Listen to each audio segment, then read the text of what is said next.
napag-iiwanan sa benepisyo ang mga nasa middle class ayon sa palasyo.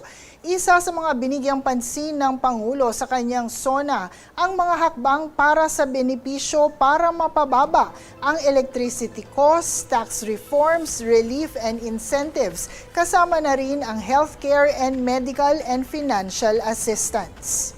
Actually, kahit wala pa po itong mga tax reforms na naisin ng Pangulo, ay nabibenepisyohan din naman po ang karamihan sa ating mga kababayan na nandito sa middle class. Nandiyan po yung tinatawag nating zero balance billing. Kapag ka po naman ay nagko-commute gamit ang LRT, MRT, ay nagkakaroon din po ng mga discounts. Pero maliban po dyan, ito po ang pinakamalaking naging issue at naging topic ng ating Pangulo during SONA nitong nakaraang July. Nandiyan po ang balak na pagbaba ng electricity cost. Ito nga pong tax reforms, tax relief and incentives, kasama na yung expanded healthcare benefits at ang faster medical financial assistance.